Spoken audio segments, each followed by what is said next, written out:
இலங்கை கடற்படையால் கைது செய்யப்பட்ட தமிழக மீனவர்களை விடுவிக்க நடவடிக்கை எடுக்க வேண்டும் என்று வெளியுறவு அமைச்சருக்கு முதலமைச்சர் கடிதம் எழுதியிருக்கிறார். அண்மை செய்தியாக நாம் பார்த்துக் கொண்டிருக்கிறோம். எல்லை தாண்டி மீன்பிடித்ததாக தமிழக மீனவர்களை இலங்கை கடற்படையினர் கைது செய்துள்ள நிலையில் தற்பொழுது மீனவர்களை மீட்டெடுக்க நடவடிக்கை எடுக்க வேண்டும் என்று தமிழக முதலமைச்சர் மு க ஸ்டாலின் அவர்கள் வெளியுறவுத்துறை அமைச்சர் ஜெய்சங்கருக்கு கடிதம் எழுதியிருக்கிறார். இதுகுறித்தான கூடுதல் விவரங்களுடன் இணைக்கிறார் எமது செய்தியாளர் நந்தினி.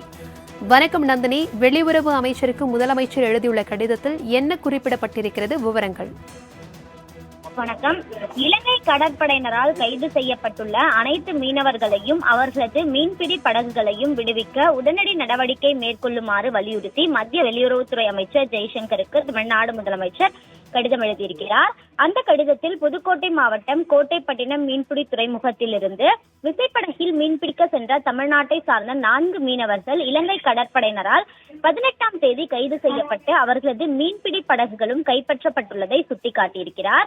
இத்தகைய சம்பவங்கள் மீனவர்களின் வாழ்வாதாரத்தை சீர்குலைப்பதோடு மட்டுமல்லாமல் மீனவ சமுதாயத்தினரிடையே அச்ச உணர்வையும் நிச்சயமற்ற தன்மையையும் ஏற்படுத்துவதாகவும் கவலைப்பட தெரிவித்துள்ள முதலமைச்சர், இலங்கை அரசின் கட்டுப்பாட்டில் தற்போது 15 மீனவர்களும் 162 மீன்பிடி படகுகளும் உள்ளதாகவும் சுட்டிக்காட்டியிருக்கிறார். எனவே இலங்கை கடற்படையினரால் கைது செய்யப்பட்டுள்ள தமிழ்நாடு மீனவர்களையும் அவர்களது மீன்பிடி படகுகளையும் உடனடியாக விடுவித்திட உரிய தூதரக நடவடிக்கைகள் மூலம் இலங்கை அரசை வலியுறுத்திட வேண்டும் என தமிழ்நாடு முதலமைச்சர் மத்திய வெளியுறவுத்துறை அமைச்சருக்கு கடிதம் எழுதியுள்ளது குறிப்பிடத்தக்கது. தகவல்களுக்கு நன்றி நந்தினி.